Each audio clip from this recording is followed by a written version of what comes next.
Salahuddin Ayyubi, Saladin के नाम से मशहूर, एक बहादुर और मजबूत नौजवान की आवाज उभरती है। यरूशलेम और मस्जिद अक्सा सलेबियों के कब्जे में है। मैं जिंदगी का लुत्फ कहां से लाऊं? मैं खाना कैसे खाऊं और चैन कैसे पाऊं? मैं रात को सुकून की नींद कैसे सोऊं? तैयार हो जाएं। हम एक ऐसी कहानी शेयर करने वाले हैं जो हम सब में नया जज्बा जगा देगी। एक सच्चे इस्लामी हीरो, मस्जिद अक्सा के मुहाफिज, खादिम अल हरमैन, यरूशलेम के फातेह अल मलिक अबू अल मुज़फ़्फ़र सलाहुद्दीन अय्यूबी की कहानी। इस वीडियो के लिए भरपूर रिसर्च की गई है, जिसमें स्क्रिप्ट राइटिंग, वॉइस ओवर और वीडियो एडिटिंग शामिल है। हम इश्तिहारात से पाक एक फिलाही चैनल है। हक की इशाअत के लिए मुखलिस रजाकारों की एक टीम काम कर रही है। अगर आप हक को फैलाने में हमारा साथ देना चाहते हैं तो आप भी हमारे चैनल को सब्सक्राइब करके हमारे मिशन का हिस्सा बन सकते हैं। एक दफा का जिक्र है, बगदाद में एक मशहूर कारपेंटर रहता था। अपने उम्र के आखिरी हिस्से में उसने ज्यादातर वक्त अखरोट की लकड़ी से एक शानदार मिंबर तराशने में सर्फ किया। उसने मिंबर बनाने में अपनी तमाम सलाहियतें लगा दी। मिंबर की खूबसूरती सबको हैरत ज़दा कर देती थी। कारपेंटर की मेहनत से बने इस शाहकार मिंबर की शोहरत दूर दूर तक फैल गई थी। जब भी कोई बगदाद आता तो वो कारपेंटर को तलाश करता और उसके पास आकर कहता, ये मिंबर हमें बेच दो ताकि हम इसे अपनी मस्जिद में लगाएं। मगर उसका जवाब हमेशा एक ही होता, इस मिंबर की मंजिल मस्जिद अक्सा है। उस जमाने में यरूशलेम सलेबियों के कब्जे में था। सलेबियों को पोप और यूरोप की मुसलसल सपोर्ट हासिल थी। सल्जूकी सल्तनत खत्म हो चुकी थी। अनातोलिया और मेसोपोटामिया कई छोटी इस्लामी रियासतों में बट गई थी और वो आपस में मुसलसल झगड़ती रहती थी। मिस्र में बातनिया फातमी फिरका बन गया था, जिसने मुसलमानों को अंदर से कमजोर कर दिया था। इन चैलेंजेस के बायस यरूशलेम वापस लेना मुसलमानों के लिए सिर्फ एक ख्वाब था, ऐसा ख्वाब जो हकीकत से बहुत दूर था। इसके बावजूद कारपेंटर पूरे एतमाद के साथ सबको यही जवाब देता रहा, मुझे यही काम आता है, मैं कारीगर हूँ, मैं मिंबर तराशता हूँ। काश किसी दिन कोई बहादुर मुसलमान उठे और यरूशलेम आजाद करवाए तो ये मिंबर अपनी असल जगह पहुंच जाए।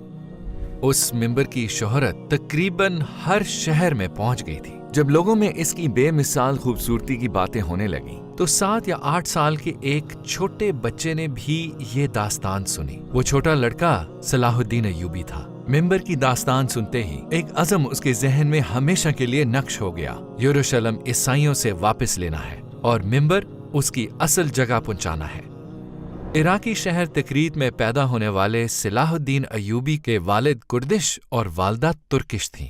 फौजी ट्रेनिंग में दिलचस्पी के बावजूद उन्होंने पहले दीनी तालीम को तरजीह दी। उन्होंने लॉजिक, फिलॉसफी, सोशियोलॉजी, फिक्र, तारीख, आर्ट्स और साइंसेस के मज़ामीन में भरपूर इल्म हासिल किया। सलाहुद्दीन ने अपनी तालीम दिमिश्क के हदीस यूनिवर्सिटी में हासिल की। मुसलमान उन्हें एक मिसाली सुल्तान समझते थे, जबकि सलेबी उन्हें एक सच्चे इस्लामी हीरो की नज़र से देखते थे। मशरिकी और मगरिबी दोनों तारीख दानों ने अपनी किताबों में उनकी तारीफ की है और सब ने मुतफिक्का तौर पर उन्हें एक नेक, रहम दिल, खुशबाश, बाहिम्मत और बहादुर जंगजू बयान किया है।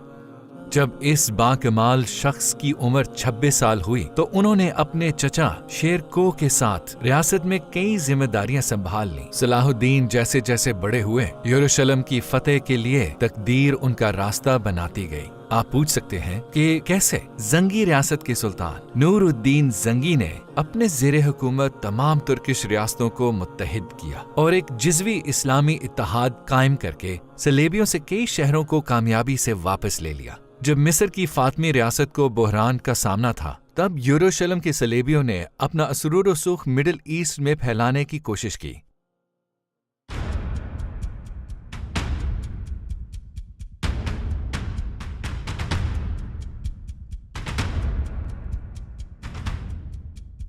सलेबियों ने 1168 में काहिरा का घेराव कर लिया। सुल्तान नूरुद्दीन जंगी ने भी अपनी नजरें मिस्र पर जमा ली।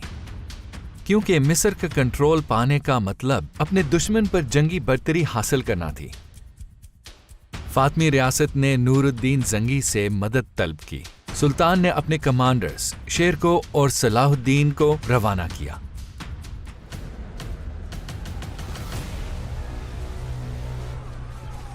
और शेरको ने पूरे मिस्र को सलेबियों से पाक कर दिया। इन कामयाबियों के बायस शेरको को मिस्र का वजीर मुकर्रर कर दिया गया, लेकिन ओहदा संभालने के कुछ ही अरसे बाद उनकी वफात हो गई। चचा की वफात के बाद सलाहुद्दीन अय्यूबी मिस्र के वजीर और मिस्र में सुल्तान नूरुद्दीन जंगी की फौज के कमांडर भी बने। 31 साल की उम्र में उन्होंने रियासत के वली और मिस्र के वजीर के ये दोनों अहम ओहदे एक साथ निभाए। सलाहुद्दीन ने मिस्र का कंट्रोल पाने के बाद अपनी और तुर्की के खिलाफ मुजाहमत करने वालों यानी फातिमी और उनके साथ देने वाले सलेबियों और बाज़ंतीनियों का मुकाबला शुरू किया। मिस्र पर मुकम्मल कंट्रोल के साथ उन्होंने फौज को दोबारा मुनज़्ज़म किया। अहले सुन्नत की हमायत में काम करते हुए उन्होंने सुन्नी मदरसे और नए इदारे कायम किए। आहिस्ता आहिस्ता उन्होंने बातनिया फातमियों को ब्यूरोक्रेसी से निकाल दिया।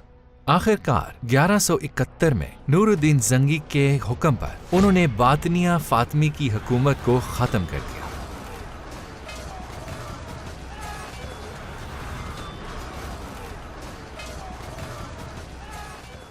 उस दौरान उन्हें एक इंतहाई गमनाक खबर मिली। सुल्तान नूरुद्दीन जंगी वफात पा गए थे। एक तरफ वो रियासत के इत्तेहाद और सुल्तान की कायम करदा इस्लामी रियासतों की हम आहंगी के तहफ़्फ़ुज़ के लिए कोशां थे, जबकि दूसरी तरफ उन्हें सलेबियों का भी सामना था।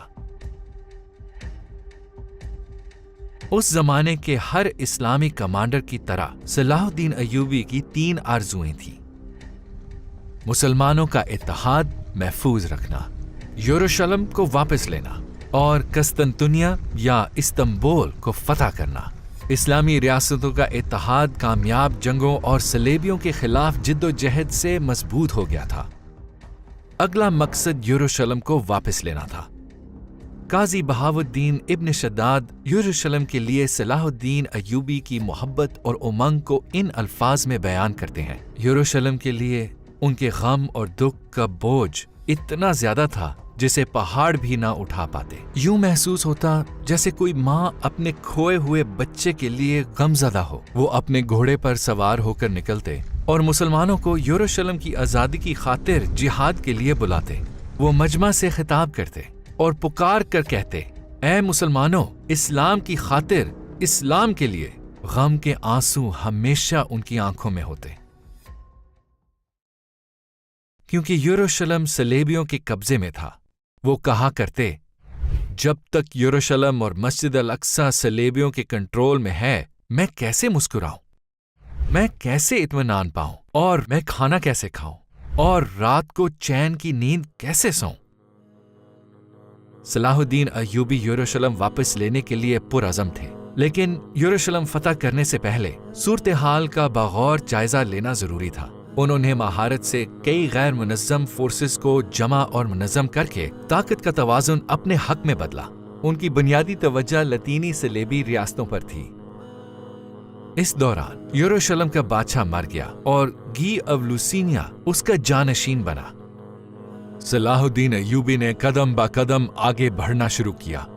उन्होंने हल्ब पर कब्जा करने से पहले दियारबकर, औरफा, हैरान, रका, काबूर, नसीबीन और बहुत से शहरों को फतह किया। ये तमाम शहर यरूशलेम के रास्ते पर जंगी अहमियत के हामिल थे। सुल्तान ने सबसे पहले तिब्रिया शहर का घेराव किया। तिब्रिया की जंगी अहमियत बहुत ज्यादा थी। उनका मकसद यरूशलेम के बादशाह और उनकी फौजों को शुमाली फिलिस्तीन में तिब्रिया के करीब हित्तीन में लाना था, क्योंकि उन्होंने मैदाने जंग वहां ले जाने का मंसूबा बनाया था।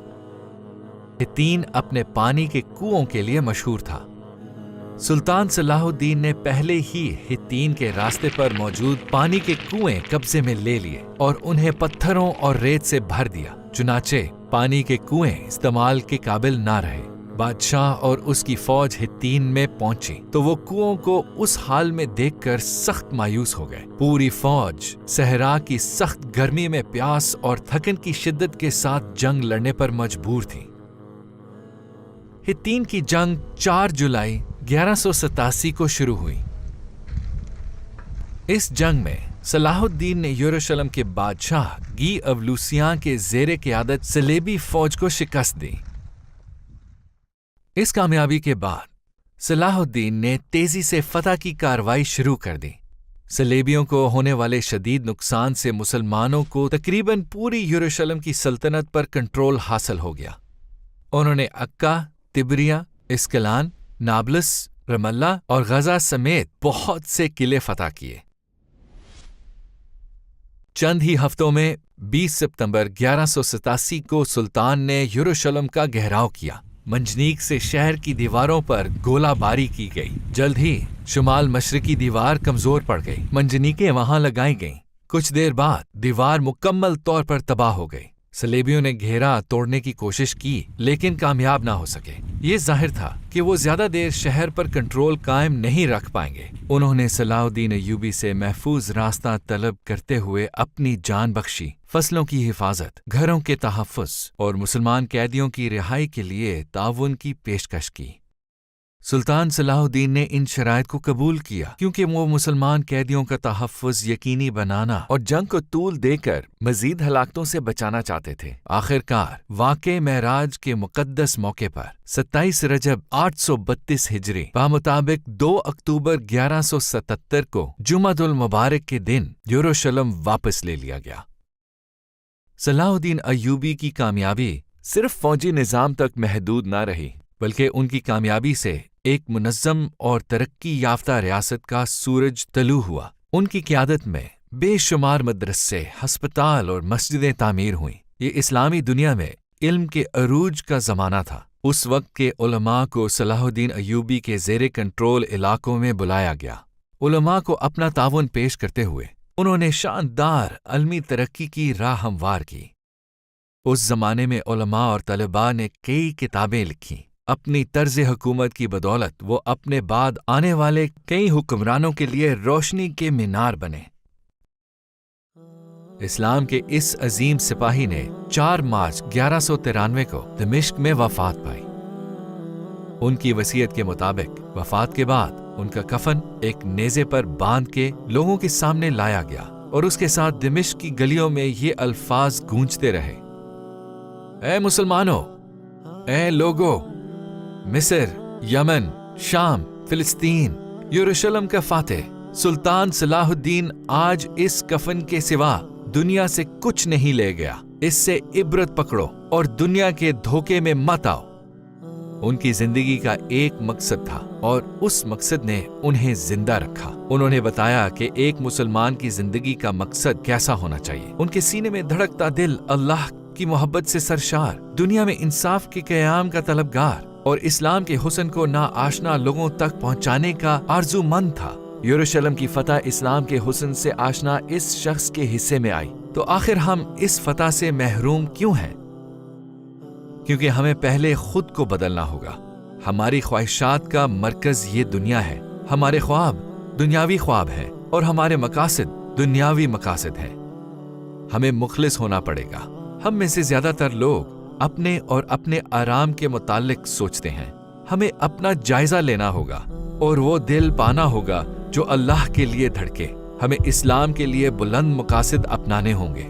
یاد رکھیں، عظیم سلطان صلاح الدین کی طرح ایک دن ہمارے جسم بھی کفن میں لپٹے ہوں گے اور ان کفنوں میں کوئی جیب نہیں ہوگی۔